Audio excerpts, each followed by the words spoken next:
Hello అండి. అందరికీ నమస్కారం. నేను మీ కట్టా కార్తీక్. 2026 సంవత్సరానికి స్వాగతం.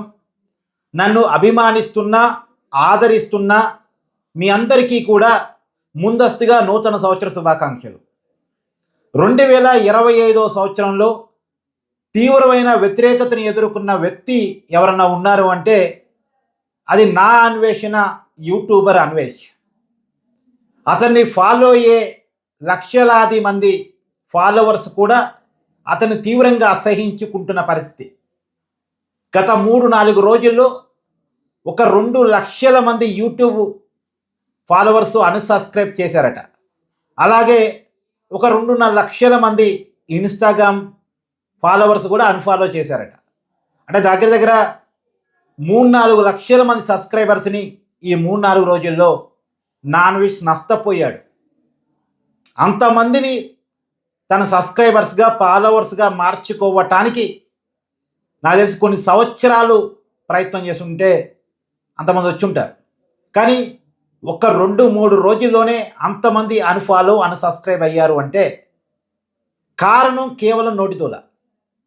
అంటే నోరు ఎంత పని చేసిద్ది అంటానికి నాన్వేష్ ఒక చక్కటి ఉదాహరణ. నోరు ఉంది కదా అని ఎలా పడితే అలా మాట్లాడితే సమాజం ఎలా రియాక్ట్ అయ్యిద్ది అంటానికి అతను ఒక ఉదాహరణ.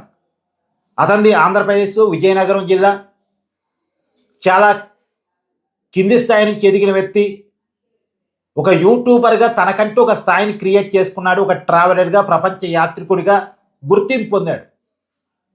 ఒక వ్యక్తి దగ్గర దగ్గర 2-3 మిలియన్ల మంది అభిమానుల్ని పొందటం అంటే ఇన్స్టాగ్రామ్ కావచ్చు, అతనుకున్న 2 యూట్యూబ్ ఛానల్స్లో కావచ్చు, పొందడం అంటే చిన్న విషయం కాదు.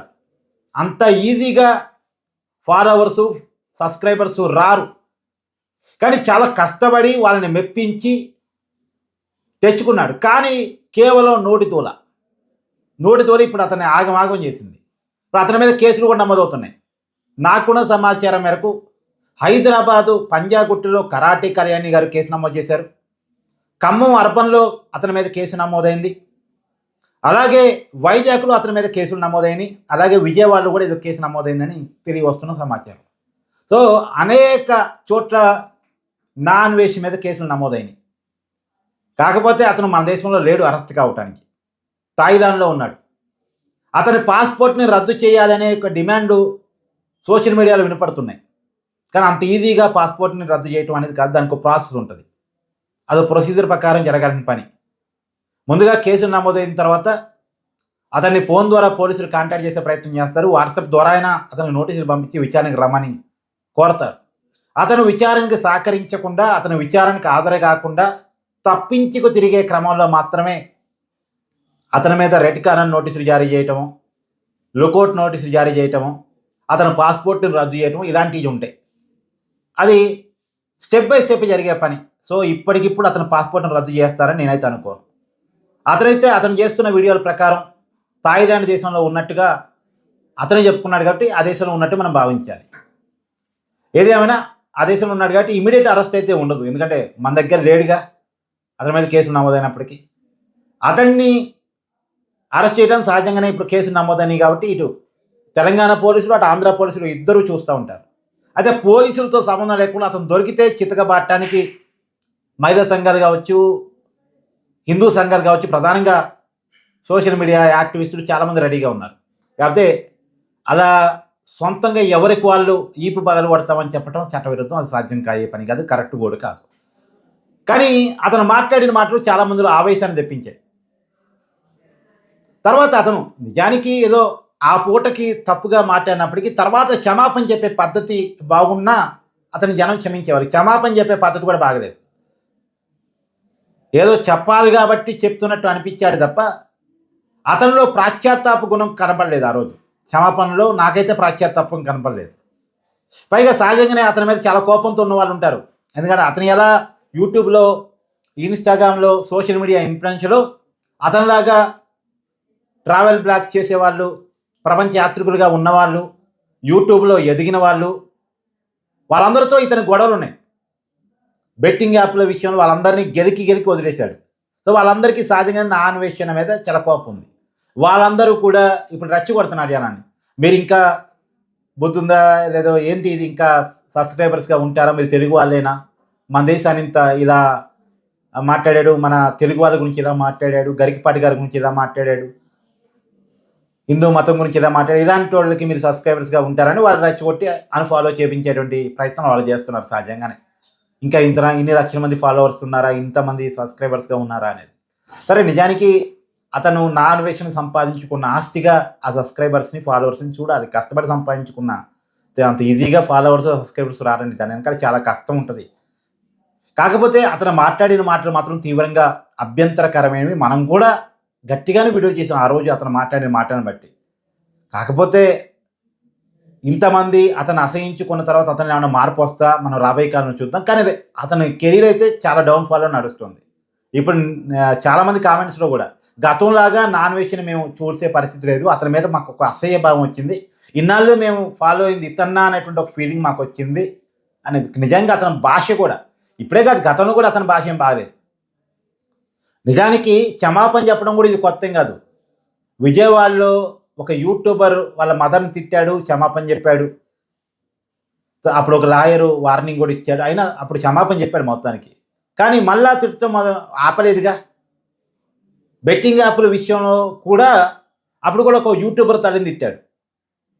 అనకూడని మాట అన్నాడు. తర్వాత మళ్ళా దాని మీద కూడా క్షమాపణ చెప్పాడు.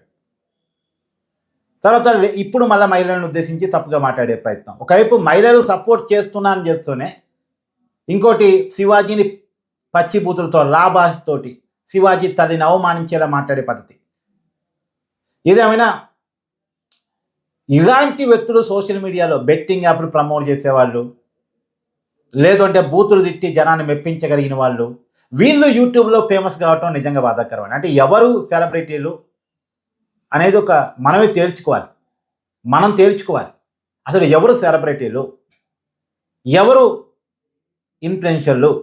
బూతులు తిట్టేవాళ్ళు, బట్టలు ఊడదీసుకొని చూపించే వాళ్ళే ఫేమ్ అయిపోతే సోషల్ మీడియాలో వాళ్ళకే లక్షల మంది ఫాలోవర్స్, సబ్స్క్రైబర్స్ వెళ్ళే పరిస్థితి ఉంటే, ఇక మంచిగా వీడియోలు చేద్దాం, పద్ధతిగా సమాజానికి ఏదో సందేశం ఇద్దాం అనుకునే వాళ్ళు ఎవరు మిగలరు. ఇది ఎవరికి వాళ్ళు ఆలోచించుకోవాలి. జనం కూడా మనం ఎవరిని ఆదరించాలి. ఎన్నికల్లో కనుక డబ్బులు పంచేవాడికే ఓటేసి వాడిని నెత్తి మీద పెట్టుకున్నట్టు యూట్యూబ్లో, ఇన్‌స్టాగ్రామ్‌లో కూడా ఎవరు బూతులు తిడితే, ఎవరు అర్ధనగ్నంగా డాన్సులు వేసి బాడీని చూపిస్తే, లేదా ఇంకోటి చేస్తే, ఎవరు బెట్టింగ్ యాప్‌లను ప్రమోట్ చేస్తే, ఇలాంటి వాళ్ళకి ఫాలోవర్స్‌గా, సబ్స్క్రైబర్స్‌గా మనం ఉండాలా అనేది ఎవరికి వాళ్ళు సమీక్ష చేసుకోవాలి. ఇప్పుడు సమాజం గురించి చెప్పేటప్పుడు ఒక వర్షన్ ఒకటి నచ్చొచ్చు, నచ్చకపోవచ్చు, అది వేరే విషయం. అది డిఫరెంట్ సబ్జెక్ట్. ఇప్పుడు ఎవరు అందరికీ నచ్చేలా, అందరూ మెచ్చేలా చెప్పలేరు. ఒక్కొక్కళ్ళ రాజకీయ అభిప్రాయం ఒకరికి నచ్చొచ్చు, ఇంకొకరికి అదే రాజకీయ అభిప్రాయం నచ్చకపోవచ్చు, అది వేరే విషయం. కానీ బూతులు తిడుతూ, లేదు ఇంకో రకంగా సమాజాన్ని పాడు చేసేలా బిహేవ్ చేస్తూ ఉన్న వాళ్ళని మాత్రం ఖచ్చితంగా సోషల్ మీడియా నుంచి బ్యాన్ చేయాలి. ఎందుకంటే వాళ్ళ వల్ల సొసైటీలో కూడా తప్పుడు ప్రభావం పడేటువంటి అవకాశం ఉంటుంది. దీని మీద మీ కామెంట్ని కూడా జత చేయండి. కానీ 2025 సంవత్సరంలో తీవ్రంగా నష్టపోయిన వ్యక్తి ఎవరైనా ఉన్నారంటే, తీవ్రమైన విమర్శలకి గురైన వ్యక్తి ఎవరైనా ఉన్నారు అంటే, సొంత ఫాలోవర్సే, సొంత సబ్స్క్రైబర్సే నుంచే తిరుగుబాటు ఎదుర్కొన్న వ్యక్తి ఎవరైనా ఉన్నారంటే అది నా అన్వేషణ. యూట్యూబ్లో ఒక్క రోజులో లక్షల మంది అన్‌సబ్స్క్రైబ్ ఒక ఛానల్‌ని చేసుకోవటం అంటే ఇది ఒక రికార్డ్ అట. నా అన్వేషణ విషయంలో జరిగింది ఆ రికార్డ్. సహజంగా ఎవరైనా నచ్చి వాళ్ళని సబ్స్క్రైబ్ చేసుకుంటారట. కానీ అన్‌సబ్స్క్రైబ్ చేసుకోవడం ఒకే రోజులో లక్షల మంది. ఇది ఒక రికార్డ్ అట. సో 2025 నా అన్వేషణకి ఒక పెద్ద చేదు అనుభవాన్ని మిగిల్చింది. మరి 2026కి అతను తీసుకోబోయేటువంటి డెసిషన్స్, అతని రాబోయే కాలంలో వీడియోలు ఎలా ఉంటాయి అనేటువంటిది చూడాలి. మీ అభిప్రాయాన్ని కామెంట్ చేయండి. Thank you.